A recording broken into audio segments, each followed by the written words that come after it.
ध्रुवन्दे राजा वरुणो ध्रुवं देवो बृहस्पतिः ध्रुवन्दचन्द्रसाग्नस्य राष्ट्रन्दारजतां ध्रुवम्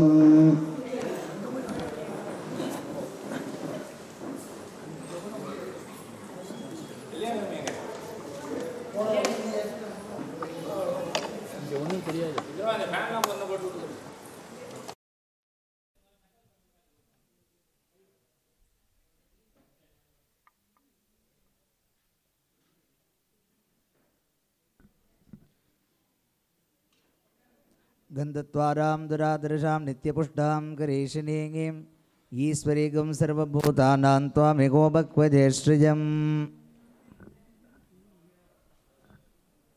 श्रीगीर्मे भजतु अलक्ष्मीगीर्मे नश्यतु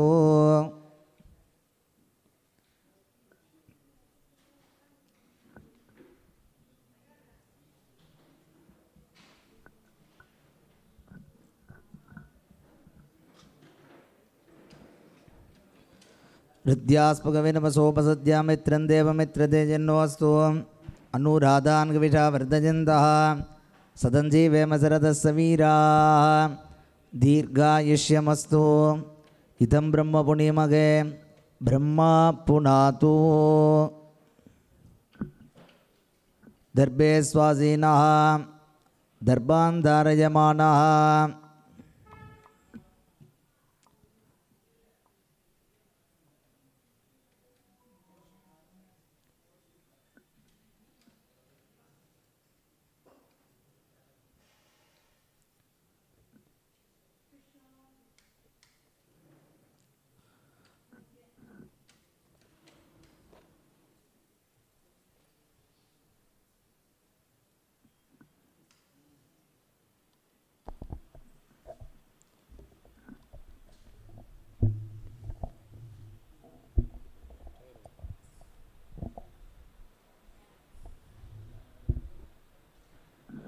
शुक्लांबरधरं विष्णुं शशिवर्णं चतुर्भुजं प्रसन्नवदनं ध्यायेत् सर्वविघ्न उपशान्तये ओं भूः प्राणानायं ये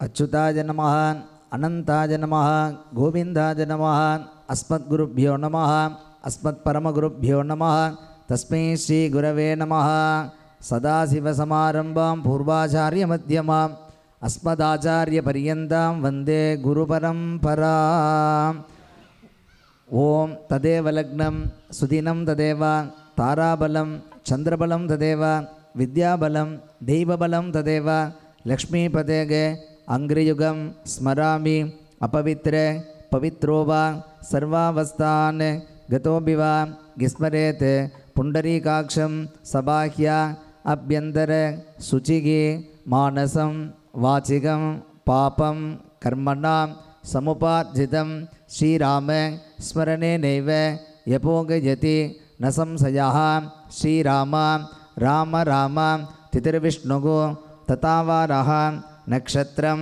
विष्णुरेव च योगश्च करणं चैव सर्वं श्री विष्णुमयं जगत् श्री गोविन्द गोविन्द गोविन्द अद्य श्रीमद् भगवतः महापुरुषस्य विष्णोः आज्ञया प्रवर्तमानस्य आद्यब्रह्मणः तिथीयपरार्थे श्रीश्वेतवराहकल्पे वैवस्वतमन्वन्तरे अष्टाविंशतितमे कलियुगे प्रथमे पादे जम्बूद्वीपे भारतवर्षे भरतखण्डे मेरोः दक्षिणे पार्श्वे सगाप्ते अस्मिन् वर्तमाने व्यवहारिके प्रभवादि षष्टिसंवत्सराणां मध्ये इदानीं षष्टिश्री विश्वावसुनाम संवत्सरे दक्षिणायने वर्षऋतौ कन्यामासे कृष्णपक्षे चतुर्दश्यां सुपतितो वासरगा वासरस्तु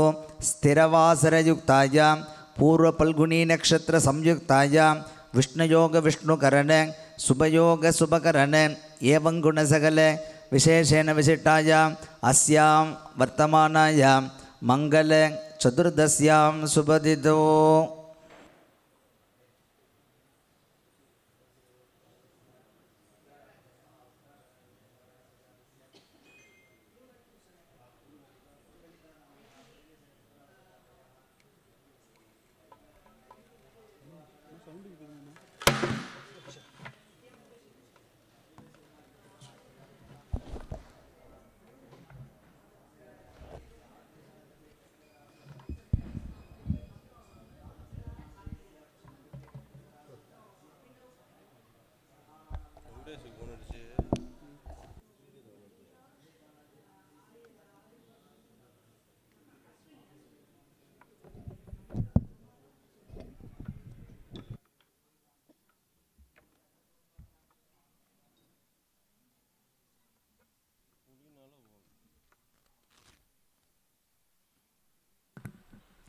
आवयोगो उभयोगो अस्मिन्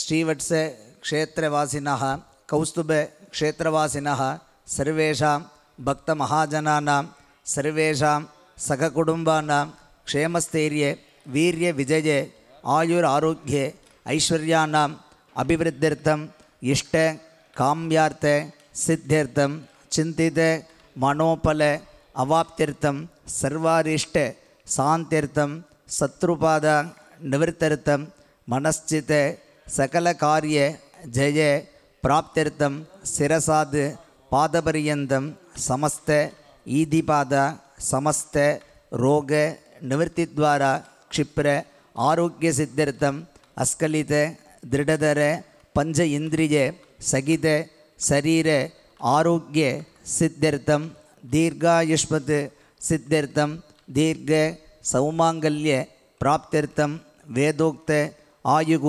अभिवृद्ध्यर्थं कुमार कुमारीणाम् उचितकाले विद्यालाभ प्राप्त्यर्थम् उचितकाले उद्योगलाभ प्राप्त्यर्थं व्यापाराणाम् उचितकाले कोटि लाभकर सिद्ध्यर्थं वस्तु वाहनादीना घनधन समृद्ध्यर्थं धनधान्याभि अभिवृद्ध्यर्थं आदिलक्ष्मी धनलक्ष्मी धान्यलक्ष्मी संतानलक्ष्मी वीरलक्ष्मी विजयलक्ष्मी सौभाग्यलक्ष्मी महालक्ष्म्यादि अष्टलक्ष्मी अष्टैश्वर्य प्राप्त्यर्थं नित्य निरंतर गृहवास प्राप्त्यर्थम् अस्मिन् आलये अनेक उत्सवादि अभिवृद्धि सिद्ध्यर्थं भगवत् भागवत कैंकर्य प्राप्त्यर्थं धर्मार्थ काममोक्ष चतुर्विध फलपुरुषार्थ सिद्ध्यर्थं कुमार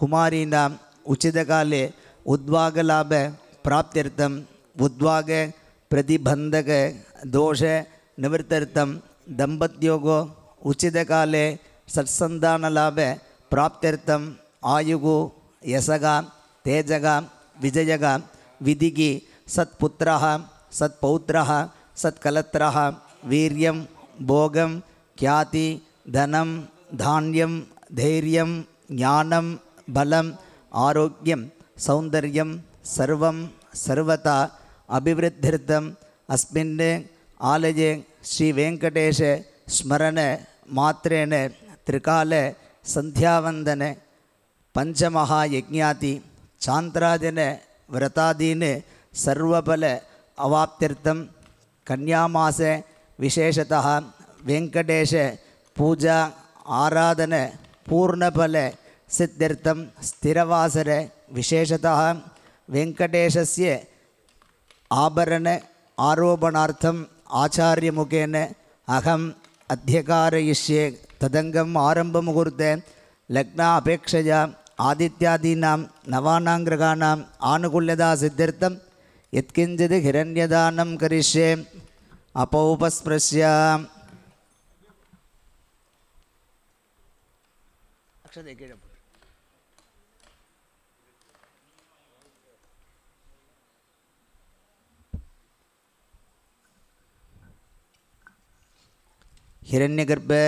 गर्भस्थं हेमबीजं विभावसोः अनन्तपुण्यफलदम् अतःशान्तिं प्रयच्छ मे। अस्मिन् श्रीवत्सक्षेत्रनिवासिनः श्रीदेवी भूमिदेवी समेत श्रीनिवासस्वामिनः स्थिरवासर विशेषतः आभरण प्रतिष्ठा आभरण आरोपणकाले आदित्यादीनां नवानां ग्रहाणाम् आनुकूल्यता सिद्ध्यर्थं यत्किञ्चित् हिरण्यं ச தட்சிணாகம் ச தாம்பூலம் துப்யமகம் சம்பிரததே ந மம அச்சுத பிரியதாம் சர்வம் ஸ்ரீ கிருஷ்ணார்ப்பணமஸ்து.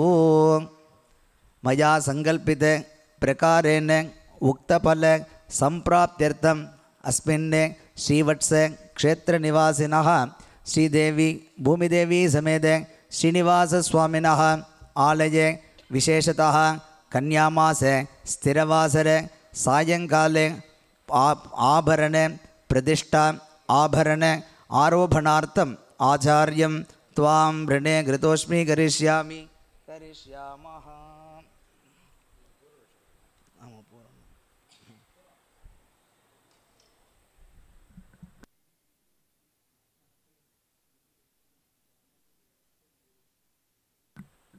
श्रीकान्ताय कल्याणनिधये निधयेर्तिनां श्रीवेङ्कटनिवासाय श्रीनिवासाय मङ्गलम्.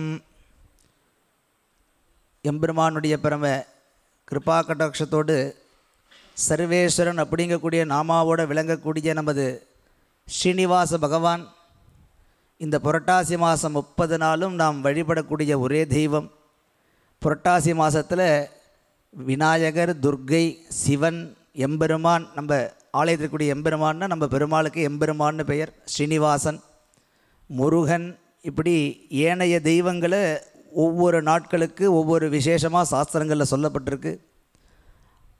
அப்படி இந்த புரட்டாசி மாதத்தில் சதுர்த்தியில் விநாயகரையும் சஷ்டியில் முருகனையும் இப்படி ஒரு நாளைக்கு ஒரு தெய்வங்கள்லாம் சொல்லப்பட்டிருக்கு.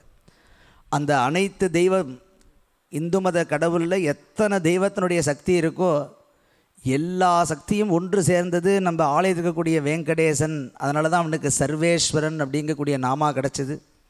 அப்படி உயர்ந்ததான அனைத்து சக்திகளையும் பெற்ற ஒரே மூர்த்தம் வெங்கடேச பகவான். அதனால் அவருடைய இந்த 30 நாளும் அவரை வழிபடணும்னு சாஸ்திரங்கள் சொல்கிறது. அவாவா விருப்பப்படி படையல் போட்டு வழிபடலாம், மாவிளக்கு மாவு போட்டு வழிபடலாம், மாலை புஷ்பம் நம்ம கையால் தொடுத்து சாத்தணும், நைவேத்திய பிரசாதங்கள் நம்ம கையால் கோவிந்தா கோவிந்தான்னு சொல்லி பண்ணணும் அப்படின்னு வெங்கடேச மகாத்மியத்தில் சொல்லப்பட்டிருக்கு. ரொம்ப உயர்ந்ததான காவியம் வெங்கடேச மகாத்மியம் அப்படின்னு அண்ணா அந்த கதைகள்லாம் உங்களுக்கு சொல்லுவாள். என்ன வழக்கமாக உங்களுக்கு எல்லா கதைகளும் தெரியும். நிறையா இங்கே கதை சிரவணங்கள் நடந்துகிட்டே இருக்குது. நான் தனியாக சொல்கிறதுக்கு ஒன்றும் பெரிய விஷயங்கள் இல்லை. இருந்தாலும் இந்த சர்வேஸ்வரனுக்கு இந்த ஸ்திர மாசத்தில் நாம் வழிபடக்கூடிய ஒரு பாக்கியத்தை இந்த ஆபரணத்தை வாங்கி கொடுத்து நமக்கு இந்த பாக்கியத்தை பெற்று கொடுத்துருக்கா. ஏன்னா எம்பெருமான ஸ்திரவாசனம் சனிக்கிழமையில் புரட்டாசி மாதத்தில் ஸ்ரீனிவாசனை நாம் சேவிக்கக்கூடியதும் அவனை பூஜை பண்ணக்கூடிய பாக்கியமும் அந்த மந்திரத்தை கேட்கக்கூடிய பாக்கியமும் கோடி ஜென்ம புண்ணியம் இருந்தால் தான் கிடைக்கும்னு சாஸ்திரங்கள் சொல்கிறது. அப்படி உயர்ந்ததான ஒரு புண்ணியமான இந்த பூஜையிலே இந்த பவித்திரமாக ஆக்கக்கூடிய இந்த ஆபரணத்தை பவித்திரமாக ஆக்கக்கூடிய புனிதப்படுத்தக்கூடிய புண்ணியாக வாசனம் அப்படிங்கக்கூடிய மந்திரங்கள்லாம் ஜபம் செய்து முதல்ல இந்த ஆபரணத்தை சுத்தி பண்ண போகிறோம். அதற்கு பிறகு இந்த கும்பத்தில் ஆபரணே சண்முகம் அப்படின்னு முருகப்பெருமான ஆவாகனம் பண்ண சொல்கிறார் சாஸ்திரத்தில். அப்படி முருகப்பெருமான சண்முகரை ஆவாகனம் செய்து அவருக்கு அஷ்டோபசாரங்கள்லாம் சமர்ப்பித்து அதற்கு பிறகு பகவானுடைய சூக்தாதிகள்லாம் ஜபம் பண்ண சொல்கிறார். அப்படி ஜபம் பண்ணி ஆலய பிரதட்சணமாக கிராமத்தையே பிரதட்சணம் பண்ணிட்டு வரணும்னு சாஸ்திரங்கள்லாம் சொல்கிறது. ஆகமம் சொல்லும் பொழுது இந்த ஆபரணத்தை எடுத்துட்டு கிராமத்தையே பிரதட்சணம் பண்ணணுமா. என்ன ஆலயத்துக்கு வந்து பார்க்க முடியாதவாலாம் அதை ஆற்றுலேருந்து பார்ப்பாலாம். பார்த்து ஆபரணம் மூலியமாக பகவானை தரிசிக்கக்கூடிய பாக்கியம் அவளுக்கு கிடைக்கிறது. அதனால தான் பிரதிஷ்டை பண்ண பிறகு கிராம பிரதட்சணம் பண்ண சொல்கிறார். அப்படி கிராம பிரதட்சணம் பண்ணிட்டு அதற்கு பதிலாக நம்ம ஆலயத்தை பிரதட்சணம் பண்ணிட்டு எம்பெருமானுக்கு அதை சாத்த போகிறோம். சாத்தி விசேஷ ஆராதனம் பண்ணி பகவானுடைய பரம கிருபையோடு எல்லாருக்கும் எல்லா விதமான சௌக்கியங்களும் கிடைக்கணும், யாருக்கும் நோய் நொடி இல்லாது நம்மளுடைய காரியத்தை நாம் பார்க்கக்கூடிய அந்த ஒரு அனுகிரகம் பகவான்கிட்ட கிடைக்கணுங்கிறது தான் மிகப்பெரிய சொத்துன்னு சாஸ்திரங்கள் சொல்கிறது. கடைசி கால பரியந்தம் நம்மளுடைய காரியத்தை நாம் பார்த்துக்கணும். இன்னொருத்தருடைய கையை எதிர்பார்க்காமல் இருக்கிறது அப்படிங்கிறது தான் ரொம்ப உயர்ந்ததான நாம் சம்பாதிக்கக்கூடிய சொத்து. அதற்காகத்தான் ஆலயத்தில் வந்து சுவாமிகிட்ட வழிபடுறோம். அதை கொடு இதை கொடுன்னெலாம் கேட்கல, ஆரோக்கியத்தை மட்டும் கொடு. உன்னை பார்க்கக்கூடிய இந்த கண் உன்னை பார்க்கணும், இந்த காது உன்னுடைய மந்திரத்தை கேட்கணும், இந்த வாய் உன்னுடைய நாமாவை சொல்லணும், இந்த கால் உனக்காக நடக்கணும், இந்த கை உனக்காக பூ தொடுக்கணும், உன்னை இருகரம் கூப்பி வணங்க இந்த இருகரமும் இருந்துகிட்டே இருக்கணும்னு தான் பகவான்கிட்ட பிரார்த்தனை. அப்படி உயர்ந்ததான எல்லா விதமான க்ஷேம லாபங்களும் இந்த புரட்டாசி மாதத்தை ஒரு நொடி பகவானை பார்த்தாலே கொடுத்துட்றானா. கோவிந்தா அப்படிங்கக்கூடிய நாமாக்கு இன்னொரு பிறவி இல்லை அப்படின்னு சாஸ்திரங்கள் சொல்கிறது. அப்படி உயர்ந்ததான எல்லா விதமான க்ஷேம லாபத்தையும் வாரி வழங்கக்கூடிய இந்த கன்னியா மாதத்தில் பகவானை சாயங்காலத்தில் வழிபடக்கூடிய பாக்கியத்தெல்லாம் நமக்கு கிடைக்கப்பட்டிருக்கு. ஏன்னா கரெக்டாக இந்த சமயம் இருக்குது, கந்தர்வர்கள் பிரயாணம் பண்ணக்கூடிய சமயங்கள்னு சாஸ்திரங்கள் சொல்கிறது. ததாஸ்து ததாஸ்துன்னு சொல்லிகிட்டே போவாலாம். இந்த சமயங்களில் என்னென்னலாம் கேட்குறோமோ எல்லாமே ததாஸ்து ஆகிடும். அதனால தான் தூங்கக்கூடாது, சாப்பிடக்கூடாது. 6 மணிலேருந்து 7 மணி வரைக்கும் சுவாமியினுடைய பூஜை பண்ணணும்னு நமக்கு பெரியவாள்லாம் சொல்லி கொடுத்தா, ஆற்றுல விளக்கேற்றணும், ஆற்று வாசலில் கோலம் போடணும், ஆற்றுல ஏதாவது ஒரு ஸ்தோத்திரங்கள், ஏதாவது ஒரு ஸ்லோகம் சொல்லணும், சுவாமியை வழிபடணும், நல்ல விதமான காரியங்கள்லாம் கேட்கணும். சீரியலில் அழுகையை போட்டு உட்கார வச்சுருந்தா காலம் பூரா ததாஸ்து தான் அப்படியே நடந்துட்டுருக்கும். அதுக்கு தான் அதெல்லாம் பண்ணப்படாதுங்கிறதுக்காகத்தான் பெருமாளை வழிபடணும் அப்படின்னு சொல்லியிருக்கா. அதனால் அழற மாதிரியான காரியங்கள்லாம் இந்த சமயத்தில் பண்ணப்படாது. பகவானை தரிசிக்கக்கூடியதை பண்ணிகிட்டே இருந்தோன்னா ததாஸ்துன்னு தரிசிச்சுட்டே இருக்கக்கூடிய பாக்கியத்தை கிடைக்கிறது. இப்படி உயர்ந்ததான பொன்னான நேரம், பொன்னான காலம், பொன்னான சமயம், பொன்னான தினம். எல்லாரும் இதை பயன்படுத்தி ஸ்ரீனிவாசனுடைய பேரர்களுக்கு நீங்கள்லாம் பாத்திரமாகடி பிரார்த்திக்கிறோம். மங்களானி பவந்து.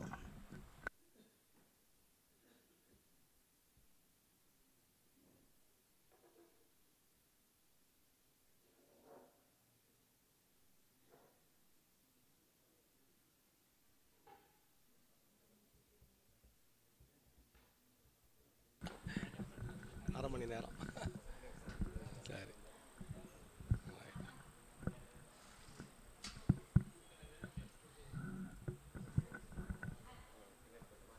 உட்காருங்க, நன்னா உட்காந்து உட்காரலாம்.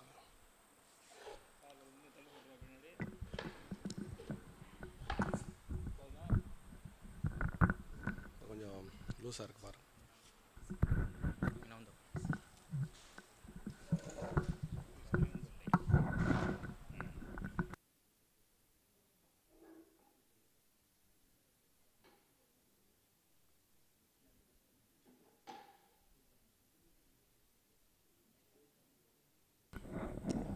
நமஸ்காரம்.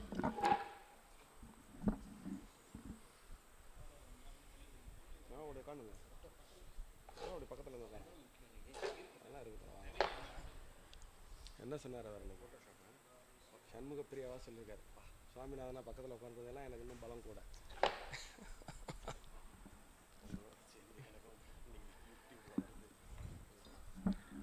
நமஸ்காரம்.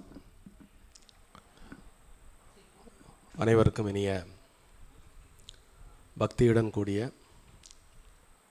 நல்மாலை வணக்கங்கள். எண்ணிய முடிதல் வேண்டும், நல்லவே எண்ணல் வேண்டும், திண்ணிய நெஞ்சம் வேண்டும், தெளிந்த நல்ல அறிவு வேண்டும் என்ற பாரதியின் வரிகளை தியானித்து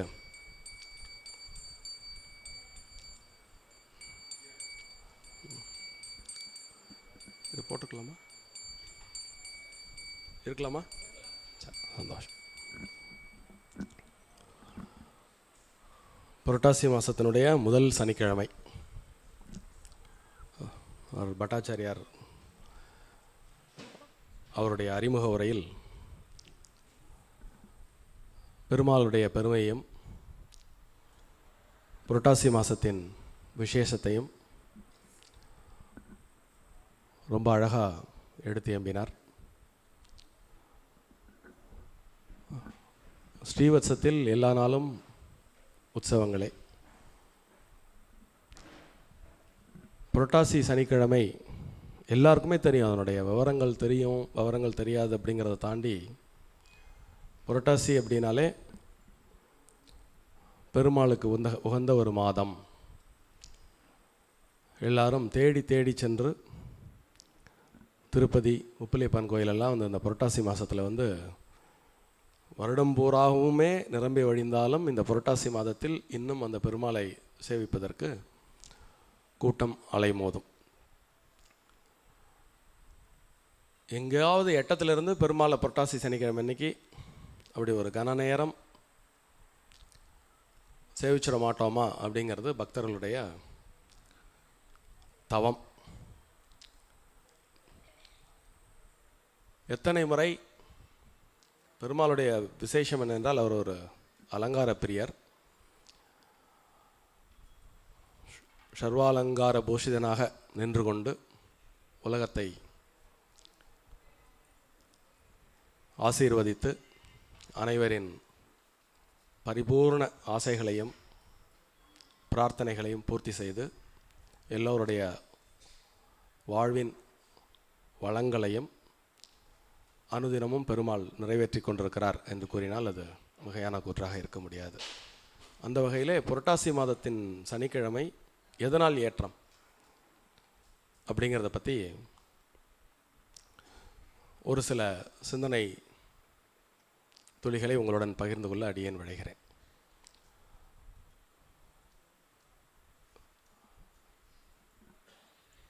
பட்டாச்சாரியா சுவாமிகள் சொல்லும் பொழுது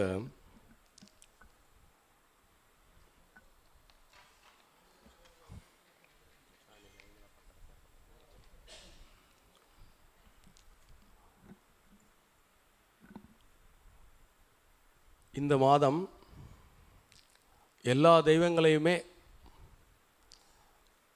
அந்தந்த திதிகளில் போற்றி வணங்குதல் பொதுவாக கிடைக்கக்கூடிய பலனை விட அதிகமான பலன்களை கிடைக்கும் என்று கூறினார். அதற்கு வெறுமே பெரியோர்களெல்லாம் பக்தியின்பால் பக்தர்களை திருப்புவதற்காக சொல்லக்கூடிய விஷயம் என்றும் எடுத்துக்கொள்ளலாம். அல்லது பெரியோர்கள் கூறினாலே அதில் ஆழ்ந்த பொருள் உள்ளது, அதனால் அதை அப்படியே நாம் கேட்டு பின்பற்றுவோம் என்றும் எடுத்துக்கொள்ளலாம். பெரியோர்கள் கூறிய அந்த கூற்றில் எந்த மாதிரியான ஆழ்ந்த பொருள் உள்ளது என்பதை சற்று சிந்திக்கலாம் என்று அடியேன் கருதுகிறேன். பொதுவாகவே இந்த புரட்டாசி மாதத்திலே நவராத்திரி விழா கொண்டாடப்படுவது வழக்கம். அறிவியல் ரீதியாக கடந்த ஆண்டு இந்த நவராத்திரி சக்தி என்பதனுடைய நுட்பத்தை நாம் கண்டோம்.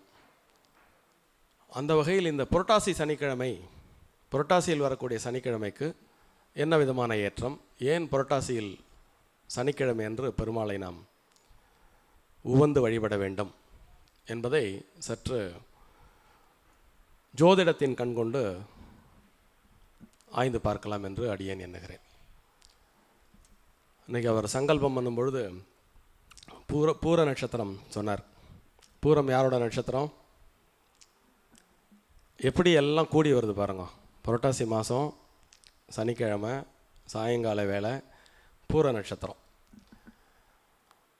எல்லா நாளிலும் பெருமாளுக்கு மாலை சூடினாலோ ஆரம் சூடினாலோ பாமாலை சூடினாலோ விசேஷம்.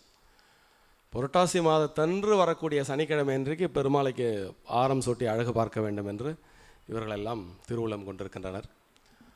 இந்த மாதிரி ஒரு அற்புதமான புரட்டாசி மாதத்தை அருமையாக ஆரம்பித்து வைக்கிறோம். எப்படி ஆரம்பிக்கிறது பாருங்க. அதாவது இதெல்லாம் தெய்வம் இங்கே பிரசன்னமாக இருக்குங்கிறதுக்கான ஒரு பிரமாணங்கள். முதல் சனிக்கிழமை அன்னைக்கு ரொம்ப அழகாக திரு மற்றும் திருமதி சுவாமிநாதன் தம்பதியர், கல்யாணி மாமி இவெல்லாம் முன் வந்து பெருமாளுக்கு வந்து போன தடவை தான் நம்ம ஒரு இது மாதிரியான ஒரு ஆபரணம் சூடுதல் விழா என்று அடியேன் சற்று ஹாஸ்யமாக சொன்னேன். இன்னும் எங்கே அவருக்கு இடம் இருக்குது அப்படின்னு. எல்லாரும் செஞ்சுட்டே இருக்கா பெருமாளுக்கு. அடி முதல் முடிவரை திருவடி சுற்றேன்னு ஒருத்தர் சொல்கிறார், மணிமகுடம் சுற்றேன்னு ஒருத்தர் சொல்கிறார், தசாவதார ஒட்டியானம் கொடுக்குறேன்னு ஒருத்தர் சொல்கிறார். வந்துட்டே இருக்கு. அவர் வெண்ணெய் உண்ட பெருவாயின் அல்லவா, வாமனனாக வந்து திருவிக்கிரமாக அவதாரம் எடுத்தார் அல்லவா. நம்மெல்லாம் என்ன கொடுத்தா அவருக்கு போகாமல் போயிட போகிறது. எதை கொடுத்தாலும் ஏற்றுண்டு எல்லாம் அவர் கொடுக்கறது தானே. நீ என்ன வேணால் கொடு, நீ எவ்வளோ வேணாலும் கொடு, நான் வாங்கிக்கிறேன் அப்படின்னு அவரும் சளைக்காமல் பக்தர்கள்ட்ட கேட்டு கேட்டு வாங்கின்னு இருக்கார். அவர் கேட்டு வாங்கி கொண்டிருக்கிறார் அப்படிங்கிறத நம்ம ஏதோ மேடை அலங்கார வார்த்தையாக இது அல்ல. ஏன்னா அது நடைபெறக்கூடிய விதம் இருக்குது பார்த்தீங்களா. இப்போ என்ன பிளான் பண்ணோமா, இன்றைக்கி புரட்டாசி சனிக்கிழமை இன்றைக்கி வச்சுக்க போகிறோம், அந்த நாளில் பூரமாகவும் அமையப்போகிறது என்றெல்லாம் நம்ம பிளான் பண்ணோமா. இப்போ அவர் சங்கல்பம் பண்ணும்போது நட்சத்திரம் சொல்லும்போது தான் இன்றைக்கி பூர நட்சத்திரங்கிறது எனக்கு தெரிஞ்சது ஆக்சுவலாக. ஸோ அப்படி ஒன்றொன்றும் பார்த்திங்கன்னா இங்கே நடக்கக்கூடிய அந்த சகுனம் எல்லாம் பார்த்தா பிரம்மாண்டம். சரி, அது நிற்க. ஜோதிட ரீதியாக சூரியன் எந்தெந்த மாதத்தில் எந்தெந்த ராசியில் பிரவேசிக்கிறாரோ அதை பொறுத்து அந்த மாதத்தின் குணம் ஜோதிட சாஸ்திரத்திலே கணிக்கப்படுகிறது. அந்த வகையில் இந்த புரட்டாசி மாதத்தன்று கன்னியிலே சூரியன் பிரவேசிக்கிறார். சூரியனுடைய சொந்த வீடு சிம்மம். இப்போ ஜோதிட சாஸ்திரத்தில் வந்து பார்த்தீங்கன்னாக்கா அந்த சொந்த வீட்டை லக்னமாக கொண்டு ஒரு மாதத்தினுடைய பலனை சொல்லலாம், ஒரு வருடம் அமைய போகிறதுனுடைய பலனை சொல்லலாம். ஒவ்வொரு வருடமும் மே மாதம் தொடங்கி மேஷத்திலிருந்து மீனம் வரைக்கும் ஒரு சுற்று சூரியன் வரும் பொழுது அந்தந்த மாதத்தில் எந்த ராசியில் அவர் பிரவேசிக்கிறாரோ அதனை பொறுத்து அந்த மாதத்தினுடைய குணம் அமையும் என்பதாக ஜோதிட சாஸ்திரம் கூறும். பூரம் வந்து சிம்ம ராசி. சிம்மத்திற்கு 2ஆம் இடம் கன்னி, 11ஆம் இடம் மிதுனம். சிம்ம ராசிக்கு புதன் பூரண சுபர். இது இப்போ இங்கே வந்த பிறகு நான் யோசித்த விஷயம். இன்றைக்கி பூர நட்சத்திரமாக விளங்குறதுனால பூரம் வந்து ஆண்டாளுடைய நட்சத்திரம், ஆண்டாளுடைய ராசி. அதன் வழியாக பார்த்திங்கன்னா சிம்ம ராசி. சிம்மத்துக்கு 2-11 குடையவர் புதன். அதனால தான் பெருமாளை ஜோதிட ரீதியாகவும் அவருடைய அணுகி பார்த்தால் ஆண்டாள் அவ்வளோ பெரிய உயரத்தை எட்டியதற்கு ஜோதிடமும் துணை நின்றிருக்கிறது என்பதாக நாம் வெகு நிச்சயமாக கொள்ளலாம். அப்போது இந்த புதனில் சூரியன் வரும் அந்த மாதம் புரட்டாசி. சற்று நுட்பமாக பார்த்தால் இந்த 9 கோள்களுக்கும் அதிதேவதை என்று ஒவ்வொரு தெய்வம் வந்து உண்டு. அந்த வகையில் சனி பகவானுக்கும் அதிதேவதையாக பெருமாள் இருக்கிறார், புதனுக்கும் அதிதேவதையாக பெருமாள் இருக்கிறார். ஸோ இந்த புரட்டாசி மாதத்தில் பெருமாளை வழிபடுபவரை சனி பகவான் வந்து அவருக்கு என்ன டியூட்டியாக இருந்தாலும் 7 நாட்டு சனியாக இருக்கட்டும், அஷ்டம சனியாக இருக்கட்டும், அர்த்தாஷ்டம சனியாக இருக்கட்டும், இப்படி சனியனுடைய துயரங்கள் வந்தடைய வேண்டிய ஒருவர் புரட்டாசி மாத சனிக்கிழமை அன்று பெருமாளை பார்த்து விட்டால் சனி அங்கேருந்து நகன்று விடுவார், அவர்களுக்கு துன்பத்தை தரமாட்டார். இதுக்கு நிறைய புராண கதைகள் எல்லாம் கூட உண்டு. சனி பகவானே பெருமாள்கிட்ட போய் சொல்லாரன், எல்லாரும் வந்து இந்த கிரகங்கள்லேயே என்ன எல்லாரும் ஒதுக்குறா, என்னை பீட கிரகம்னு நினைக்கிறா, நீங்கள் தான் ஏதாவது அதுக்கு பரிகாரம் சொல்லணும்னு சனி பகவான் கேட்டதாகவும், அதற்கு பெருமாள் வந்து புரட்டாசி மாதத்தில் வரக்கூடிய சனிக்கிழமைகளில் என்னை யார் ஒருவர் நமஸ்காரம் செய்து வழிபடுகிறாரோ அவரிடம் நீ சென்று சேராமல் இருப்பாயாக, நீ கொடுக்கக்கூடிய துன்பங்களை களைந்து இன்பம் வருமாறு உன் செயல்பாடுகள் அமையட்டும் அப்படின்னு ஒரு வரமே சனி பகவான் கேட்டு பெற்று ரொம்ப சந்தோஷப்பட்டாராம். சனி பகவான் பிடிச்சாலே கஷ்டம் அப்படின்னு எல்லாரும் என்னை நிந்தனை பண்ணிட்டு இருக்கா, என்னுடைய நிந்தனை புகழாக மாறுற மாதிரி ஒரு யோசனை சொல்லுங்கன்னு சொன்னப்போ பெருமாள் இப்படி கூறியதாக ஒரு செவி வழி கதை உண்டு. அதற்கு டெக்னிக்கலான ரீசன் என்ன அப்படின்னு கேட்டிங்கன்னா, மகரமும் கும்பமும் சனியோட சொந்த வீடு. ஸோ அந்த சனிக்கு அதிதேவதையாகவும் பெருமாள் இருக்கிறார், புதனுக்கு அதிதேவதையாகவும் பெருமாள் இருக்கிறார். இப்போ சூரியன் வந்து புதன், கன்னி என்பது புதனுடைய சொந்த வீடு. முக்கியமான விஷயம், இந்த ஜோதிட சாஸ்திரத்தில் ஒவ்வொரு கிரகங்களுக்கும் ஆட்சி, உச்சம், நீச்சம் அப்படின்னு 3 விதமான பண்புகள் உண்டு. ஆட்சி என்பது அவர்கள் சொந்த வீட்டில் இருக்கும் இடம், அவர்கள் ஆட்சி செய்யும் வீடு. அவர்களுடைய பவர் குறைஞ்ச இடம் நீச்சம் பெற்ற இடம், அவர்களுடைய பவர் உச்சம் பெற்ற இடம் உச்ச வீடு. இப்போ இந்த கன்னி என்ற அந்த வீட்டில் புதனுக்கு 2 விதமான பரிமாணம் கிடைக்கிறது. ஆட்சி என்ற பரிமாணமும் அவருக்கு கிடைக்கிறது, உச்சம் என்ற பரிமாணமும் கிடைக்கிறது. அதனால் கன்னி ராசியில் பிறந்தவர்கள் ரொம்ப புத்திசாலியாக இருப்பார்கள் என்று ஜோதிட விதி கூறும். 2 காரணம். ஜோதிடத்தில் இந்த கிரகங்களுக்கெல்லாம் ஒரு காரகத்துவம் அப்படின்னு ஒரு டியூட்டி உண்டு, ஆதிபத்தியம்னு ஒரு டியூட்டி உண்டு.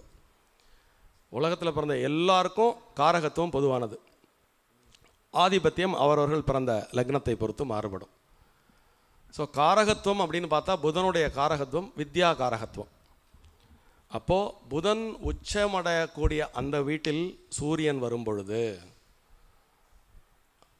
எல்லாருக்குமே பொதுவாக ஒரு உயர்ந்த பலன் கிடைக்கக்கூடிய ஒரு நேரம். அந்த புதனுக்கு அதிதேவதையான பெருமாள் இந்த இடத்துல இன்னும் நுட்பமான தலங்களில் அந்த நேரம் வந்து பார்க்குறவாளுக்கு காட்சி கொடுக்கவும் அருள்பாலிக்கவும் தயாராக இருந்திருக்காருன்னு அர்த்தம். பொதுவாகவே அறிவு தீட்சணியமாகக்கூடிய மாதமாகவும் இதை கொள்ளலாம். எல்லாருக்குமே சொன்ன மாதிரி எந்த லக்னத்தில் நீங்கள் பிறந்திருந்தாலும் இந்த கன்னியில் சூரியன் சஞ்சரிக்கக்கூடிய காலகட்டத்தில் நமது ஆற்றலையும் அறிவையும் சரியான முறையிலே தெய்வத்தை வணங்கி அதை வழிப்படுத்தி வாழ்வில் முன்னேற வேண்டும் என்பதற்காகத்தான் நம்முடைய மூதாதையர்கள் எல்லாம் இந்த காலகட்டத்திலே நம்மை உபவாசம் இருக்க செய்து ஆண்டவனை தொழை செய்து அந்த இந்த அந்த 30 நாளையும் சரியாக பயன்படுத்தணும்னு நம்மளை வழி காமிச்சிருக்காங்க.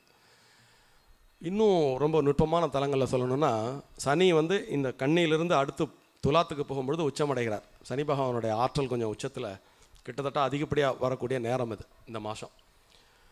இந்த மாதத்தில் சூரியன் பிரவேசித்தாலும் பருவகாலம் மாற்றம் ஏற்பட்டு மழை பொழிவிக்கக்கூடிய ஒரு பெரும் காலம். நிறைய இந்த மாதத்தில் தான் பெருமளவு மழை பொழியும். அப்போ சூரியனுடைய கடாட்சம் நேரடியாக பூமிக்கு வருவது மழை மேகங்களாலும் மழையாலும் தடைப்படும். சூரியனுடைய கடாட்சம் குறையும் பொழுது நமக்கு ஒரு தோஷம் ஏற்படுறதில்லவா? அந்த தோஷத்தை நிவர்த்தி செய்வதற்காகவும் மழைக்கடவுளுக்கும் மூலம் யார்? வருணனுக்கும் மூல தெய்வம் யார் என்றால் பெருமாள் தான். இப்போ இந்த பெருமாளை வந்து பல்வேறு விதமான காரணங்களுக்காக நாம் வழிபட வேண்டிய மாதமாக இந்த புரட்டாசி மாதம் அமைகிறது. இன்னொரு கோணமும் உண்டு. புதன் உச்சமடைகிறார். புதன் உச்சமடையும் அந்த கன்னியில் சுக்கிரன் நீச்சமடைகிறார். அப்போது கலைகளின்பால் ஈடுபாடு கொண்டவர்களுக்கு சற்று இந்த ஒரு மாத காலகட்டத்தில் சூரியன் சஞ்சரிக்கும் பொழுது ஒரு தொய்வு ஏற்படுவதற்கான ஒரு வாய்ப்புண்டு. அந்த தொய்வை இட்டு நிரப்புவதற்கும் இந்த ஒரு மாத காலகட்டத்தில் பெருமாளை பிடித்து கொள்பவர்களுக்கு அந்த தொய்விலிருந்து அவர்கள் விடுபட்டு வழக்கம்போல் மட்டுமல்லாது அவரை வணங்குவதன் மூலம் மேலும் ஒளி பெற்று ஆற்றல் பெற்று திறம்பட செயல்படக்கூடிய ஒரு வாய்ப்பையும் இந்த கன்னி மாதம், கன்னியில் சூரியன் சஞ்சரிக்கக்கூடிய இந்த புரட்டாசி மாதத்தில் ஏற்படுகிறது. அதனால தான் இந்த புரட்டாசி மாதத்தில் பெருமாளை வணங்குதல் என்பது சிறப்பு என்று கூறுகிறார்கள். அந்த பட்சத்தில் பெருமாளை இப்படி வணங்குறதுக்கு எப்படி அப்புறம் நமக்கு பலன் கிடைக்கும் நீங்கள் யோசிச்சு பாருங்க. சாதாரணமாக போய் சுவாமியை நமஸ்காரம் பண்ணிவிட்டு ஒரு அவருடைய அருளை பெறுதல்ங்கிறதுக்கே பலன் கூட அப்படிங்கும் பொழுது இந்த மாதிரி ஜம்முன்னு ஆடை ஆபரணங்கள் பெரிய ஆளுயர மாலை இதெல்லாம் அதுவும் சிவன் கோவிலில் இருந்து ஊர்வலமாக எடுத்து வந்து பெருமாளுக்கு சாற்றி இந்த மாதிரி முறையாக கிரமப்படி பூஜை செய்து அந்த ஆபரணங்களை அவருக்கு சூட்டி அழகு பார்த்து அப்படி கொண்டாடக்கூடிய அந்த வைபவமானது இன்னும் எப்பேற்பட்ட பலன் கொடுக்கும் என்பதை உங்களுடைய சிந்தனைக்கே விட்டு விடுகிறேன். இது எல்லாமே இந்த லா ஆஃப் அட்ராக்ஷன்னு ஆங்கிலத்தில் வந்து ஒரு விதி சொல்லுவாங்க. அதாவது ஈர்ப்பு விதி. நாம் பெருமாளை பக்தியால் இருக்கிறோம், பெருமாள் அவருடைய பெரும் கருணையால் நம்மை ஈர்க்கிறார். இங்கே ஈர்க்கப்பட்டது பெருமாளின் பெருங்கருணையா நம்முடைய பக்தியா அப்படின்னு ஒரு போட்டியே வச்சுக்கிற அளவுக்கு அந்த பாண்டேஜுங்கிறது நாளுக்கு நாள் பெருகி கொண்டே போகிறது. இந்த பக்தி ஏற ஏற பெருமாளும் இறங்கி வருவார். பெருமாள் இறங்கி வர வர நமக்கும் பக்தி ஏறும். அதனால் இது வந்து ஒரு மியூச்சுவலான ஒரு ஈர்ப்பு விதி. அதை நான் இங்கே ஏன் குறிப்பிட விரும்புகிறேன் என்றால், உங்களுடைய பக்தி நாளுக்கு நாள் அதிகமாகி கொண்டே போகிறது. அதனுடைய வீச்சு என்பது பிரம்மாண்டமாக ஆகி கொண்டிருக்கிறது அப்படிங்கிறதுக்கு இந்த மாதிரியான நிகழ்வுகள் எல்லாம் இந்த மாதிரி நிகழ்வுகளில் பெருமாள் இப்போ சேர்த்தார் பாருங்க, புரட்டாசி சனிக்கிழமை பூர நட்சத்திரம் ஏதோ அப்படி சேர்க்குறாரு பார்த்தீங்களா. இதிலெல்லாம் நாம் தெரிஞ்சுக்கலாம். இப்படி வருது. இப்போ உலகம் பூரா எல்லாருக்குமே இந்த காம்பினேஷன் இருக்குது. ஆனால் இந்த காம்பினேஷனில் இப்படிப்பட்ட நிகழ்ச்சிகளை யார் நடத்துகிறார்களோ, இப்படிப்பட்ட நிகழ்ச்சிகளை நடத்தி யார் பெருமாளுடைய அனுகிரகத்திற்கு பாத்திரமாகிறார்களோ அவர்களுக்கு அந்த ஈர்ப்பு விதியை நீங்கள் பொருத்தி பார்த்துக்கலாம். ஸோ அந்த ஈர்ப்பு அதிகமாக அவர் அதுக்குரிய சூழ்நிலையை நமக்கு உருவாக்கி கொடுக்குறார். ஒரு கணம் குரு பார்வை, குரு பார்க்க கோடி நன்மை அப்படின்னு ஒரு பழமொழி உண்டு. புதனுக்கு சூரியன் வரக்கூடிய இந்த ஒரு மாதமும் திருமாதம், அது குரு மாதம். அதனால தான் நம்முடைய சிந்தனையை வேறெங்கும் செலுத்தி விடாமல் பெருமாளுடைய பாதார விந்தங்களிலே வைப்பதற்கு இந்த புரட்டாசி மாதம் என்பது ஒரு அற்புதமான ஒரு மாதம். இந்த இன்றைய நீங்களெல்லாம் இவ்வளோ பக்திபூர்வமாக பங்கெடுத்து டெய்லி வந்து விஷ்ணு சஹஸ்ரநாமம் சொல்கிறீங்க, இப்போ இவாளெலாம் ஆபரணம் வாங்கி சாத்துறா, நம்ம ஏதாவது பண்ணணும் இல்லையா?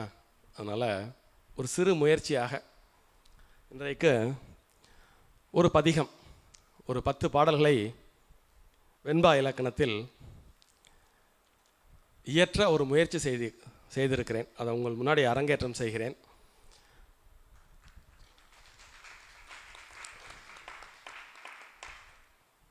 குறைகள் இருக்க வாய்ப்புண்டு. அதை எப்போ நிறைந்த மனதுடன் பொறுத்தருளுமாறு வேண்டிக் கொண்டு உங்கள் முன்பு நான் எழுதிய அந்த பதிகத்தை வாசித்து காட்ட முயற்சி செய்கிறேன். பெருமாளுடைய அழகு, பெருமாள் அலங்கார பிரியர் அல்லவா? அதனால் பெருமாளுடைய அழகை உத்தேசித்து ஒரு 4 வரி பாடல். அலங்காரமுடன் அழகு திகழ்தரும் அமுதம் போலும் அருள் நுகரும் நிலம் முழுவதும் நிறைந்த கோயிலின் நினைவு தவமாம் பெருமாளே. உங்களுக்கு எல்லாருக்கும் நான் நன்கு பரிச்சயமானவன் என்ற முறையிலே ஆண்டாள் என்று நினைத்தாலே தவம் என்பது என் மனதில் வரக்கூடிய ஒரு சொல். ஆண்டாள் பக்திக்கு இலக்கணமாக திகழ்ந்தவள். அவளுடைய தவம் அவளுடைய பக்தியை நன்கு கனிய வைத்து அந்த பெருமாளிடம் இட்டு சென்றது என்பது அடியனுடைய துணிவு. அந்த வகையில் எதெல்லாம் தவமாகும்? அவன் நினைவை சிந்தையில் தாங்குவதே தவமாகும். அவன் நினைவை நம் சிந்தையில் தாங்க எது உறுதுணையாக இருக்கிறது? சர்வாலங்கார பூஷிதனாக அவன் நிற்கும் அந்த காட்சியே அவனுடைய நினைவை நம்முள்ளே இருத்துவதற்கு பெரும் துணையாக இருக்கிறது என்பது அடியனுடைய துணிவு. அப்போது நீங்கள் இப்போ ஆபரணம் பூட்டி நீங்கள் அவர் தீபாராதனை காமிக்கும்போது நீங்கள் பார்க்கக்கூடிய அந்த காட்சி இருக்குது பாருங்க, அந்த காட்சியே தவம். தவம் நம்முள் நிலைத்து விட்டாலே போகிறோம். மற்ற எல்லாம் நீங்குவன நீங்கி பெருவன அடைந்து விடுவோம். அரங்கன் அமுதமாய் அரங்கம் அருளும் பெருமாள் அடியவர்த்தம் மனமெல்லாம் நுகரும் ஆண்டாள் சொன்ன அமுத மொழியினால் உலகமெல்லாம் புகழும் அரங்கனே. பக்தி எப்படிப்பட்ட பலத்தை நமக்கு கொடுக்கும்? தவமெனும் பலமுடன் வாழ்வோர்க்கு, இங்கே அந்த எதுகை மோனை போடுறதுனால வார்த்தையை கொஞ்சம் மாற்றி போட்டிருப்போம். துன்பம் தவிர்க்கும் அப்படிங்கிறத உரைநடையில் சொல்லலாம். கவிதை நடையில் எழுதும்பொழுது அதை கொஞ்சம் மாற்றி போட்டுக்கணும். தவம் தவிர் அப்படின்னு வர்றதுக்காக. தவமெல்லாம் பலமுடன் வாழ்வோர்க்கு தவிர்க்கும் துன்பம் தரும் பெருமான். அதாவது துன்பம் தவிர்க்கக்கூடிய அந்த ஒரு ஆற்றலை பெருமாள் தருவார். அவன் அடியை நெஞ்சமுள் தாங்கினால் அருள் பெருகும் அருமை வாழ்வு.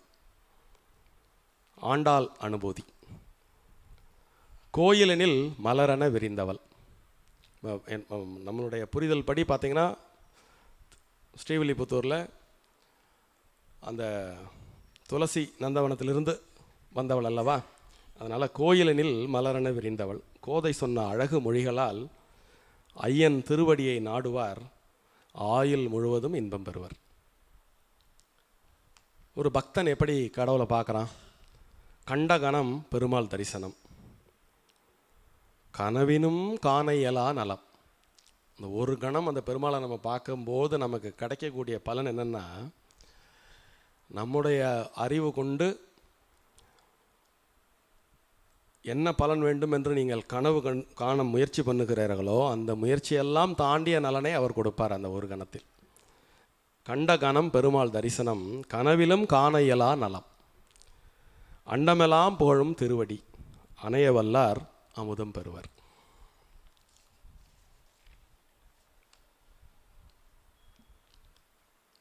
தவத்தின் அர்த்தம்: நின்று நினைவு பெருமான் திருவடி.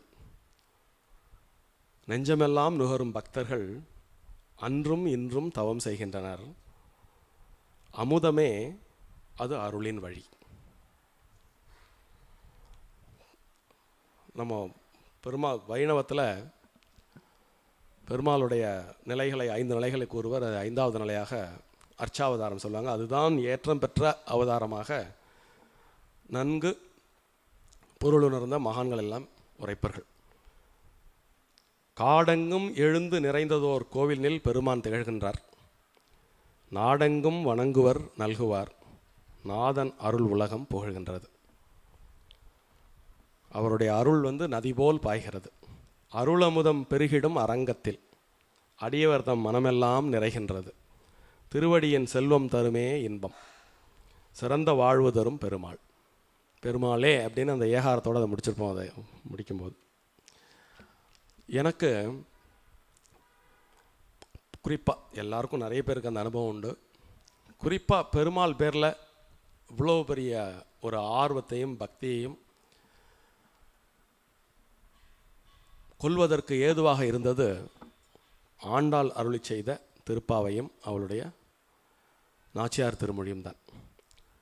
அமுதமென மொழிந்தவள் ஆண்டாள், அடியவர் கண்ணமுதம் கொடுத்தால் அமுதமாய் விளங்கிடும் நாதனின் அருளினை தரும் அவள் பாட்டே. 10வது பாடலா பக்தியின் நிறைவு. நினைவலாம் பெருமான் திருவடி, நெடுநாளும் தரும் இன்பமாம், தனிமையெல்லாம் நீங்கிட வாழ்வோர் சரணடைந்தார் தவம் பெற்றனர். அதாவது பெருமாளை சரண அடைகிறதே தவத்திற்கான ஒரு வழி. அந்த சரணடைந்த அந்த நொடி தவமும் தவத்தின் பயனையும் நாம் பெற்றுவிடுவோம். அந்த வகையில் இந்த ஒரு அற்புதமான நன்னாளில்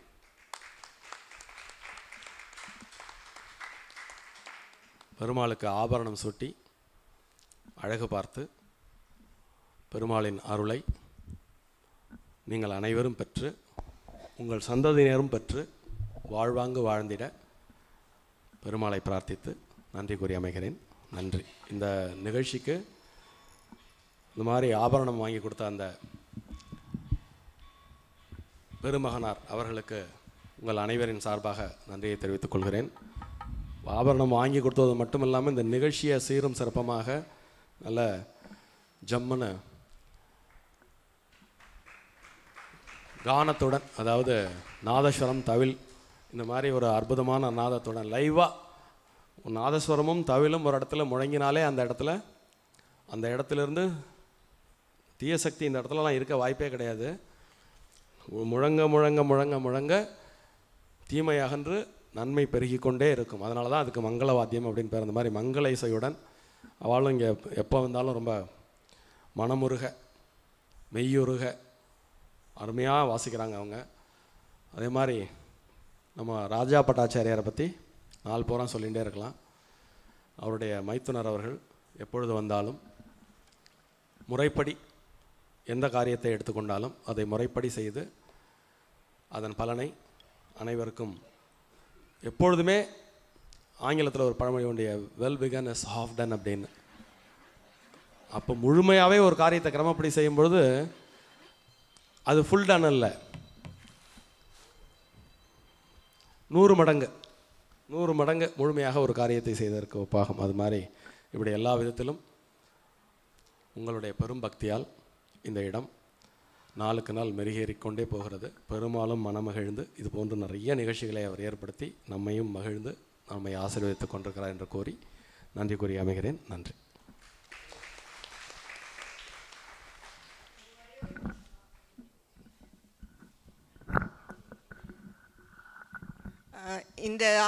இந்த வாய்ப்பை எங்களுக்கு கொடுத்த திருமதி கல்யாணி குஞ்சிதபாதம் அவர்களுக்கு என் மனமார்ந்த நன்றியை கூறிக்கொள்கிறேன். கல்யாணிக்கு எப்போவுமே என்னை பற்றின ஞாபகம்தான், நான் நன்னா இருக்கணுங்கிற ஞாபகம்தான். அதுக்காக என்னை சுற்றி இருக்கிற மனுஷெல்லாம் என்னை விட எனக்காக நிறையா வேண்டிக்கிறா. அதுக்காகவும் நான் நிறைய நன்றி சொல்லிக்கிறேன். தேங்க்யூ. நீங்கள் எல்லாரும் எனக்கு சந்தோஷத்தை கொடுக்குறேன், அதுக்காகவும் நான் மிக்க நன்றி.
ஓம் ஹரிஹி ஓம் அக்னிமேகீலே புரோகீதம் யஜ்ஞஸ்ய தேவமிருத்விஜம் ஹோதாகாரம் ரத்னதாதமம் ஹரிஹி ஓம் இஷேத்வோர்ஜேத்வா வாஜவஸ்தோ வாஜவஸ்து தேவோ வஸ்விதா பிரார்ப்பயதுஸ்ரேஷ்டதமாஜ கர்மணே ஹரிஹி ஓம் அக்னாயாகிவீதஜே கிருணானோ ஹவ்யதாதஜே நிகோதா சட்சி பர்கிஷி ஹரிஹி ஓம் சன்னோ தேவீர்பிட்டஜாபோ பவந்து வீதஜே संयोरपिश्रबन्धुनाः हरिः ओम् ओमित्यग्रे व्याघरेद् नमगिति पश्चात् नाराजनादेत्युपरिष्टात् ओमित्येकाक्षरं नमगिति त्वेदक्षरे नाराजनादेति पञ्चाक्षराणि एतद्वै नाराजनस्याष्टाक्षरं पदं योगवै नाराजनस्याष्टाक्षरं पदमध्ययति अनवब्रवः सर्वमायुरेति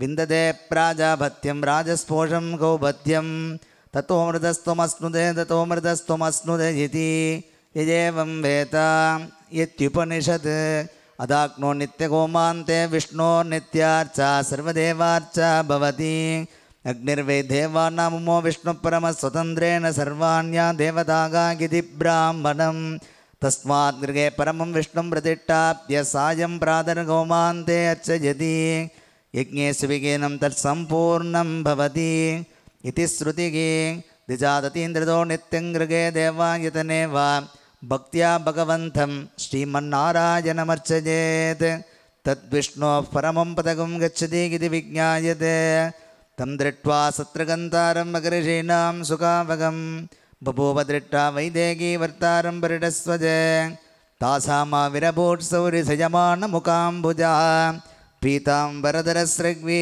साक्षात् मन्मथमन्मथः वैकुण्ठेऽधिपरे लोके श्रियाशार्तं जगत्पतिः आस्ते विघ्नचिन्त्यात्मा भक्तैर्भागवतैः सखा देवदेवोत्तम देवता सार्वभौम अखिलाण्डकोटि ब्रह्माण्डनायक श्रीदेवी भूमिदेवी समेत श्री श्रीनिवासस्वामिन्ने कन्यामासे स्थिरवासर विशेष आराधन समये नादस्वरमूलेन शिवरञ्जनी रागमवधारय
देवदेवोत्तमा देवता सर्वभौमा विशेष आराधन समये भगवत्प्रीतिकरं शुद्धसङ्गीतम् अवधारय वेङ्कटाचलनिलयं वैकुण्ठपुरवासम्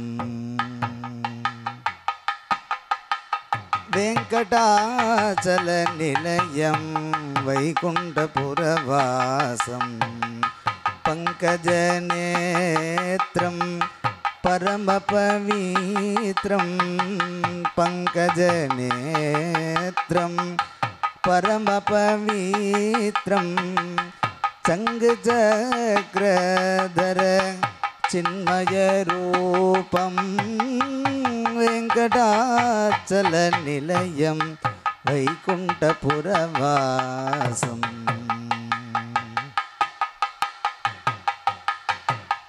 अम्बुजोद्भव विनुतं அகணித குணநாமம் அம்புஜோத்பவ வினுதம் அகணித குணநாமம் தும்புரு நாரத கானவிலோலம் வெங்கடாச்சல நிலையம் வைகுண்டபுரவாசம் மகர குண்டலதர மதன கோபாலம் மகர குண்டலதர மதன கோபாலம் பக்த போஷக ஸ்ரீ புரந்தர விட்டலம் வெங்கடாச்சல நிலையம் வைகுண்டபுரவாசம் பங்கஜ நேத்ரம் பரம பவித்ரம் சங்க சக்கரதர சின்மய ரூபம் வெங்கடாச்சல நிலையம் வைகுண்டபுரவாசம்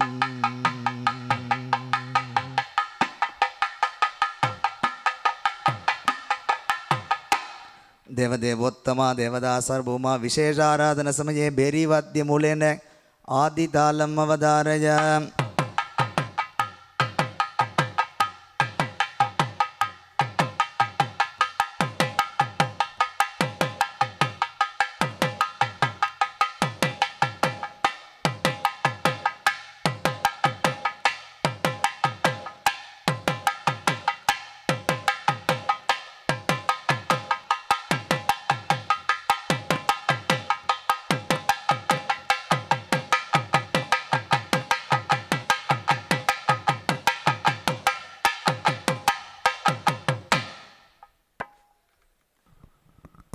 சென்றால் குடையாம் இருந்தால் சிங்காசனமாம் நின்றால் மறுபடியாம் நீர்கடலுள் என்றும் புனையாம் மணிவிளக்காம் பூம்பட்டாம் புல்குமுடையாம் திருமாலுக்கரவு கதாபுணசங்கர தாங்க கல்பகத்வஜார விந்தாங்குசபத்ரலாஞ்சனம் திரிவிக்ரமத்தரணாம் புஜத்வஜ மதீய மூர்தானமலங்கமிஷ்யதி ஸ்ரீயக்காந்தாய கல்யாணிதஜே நிதஜேத்தினாம் ஸ்ரீவேங்கடநிவாசாய ஸ்ரீனிவாசாய மங்கலம் லக்ஷ்மீவல்லப சங்கல்ப வல்லபாய மகாத்மனே श्रीमत् विकणसे भूयाङ्गान् नित्यश्री नित्यमङ्गलम् अस्मिन् क्षेत्रे वर्तमानानां सर्वेषां सककुटुम्बानां क्षेम आरोग्यदासिद्ध्यर्थं श्रीदेवी भूमिदेवी समेत श्रीनिवासस्वामी परम अनुग्रहप्रसादेन सर्वाभीष्टदा सिद्ध्यर्थं श्रीनिवासस्वामी दिव्यचरणारविन्दयोगो अर्चनानि करिष्यामः।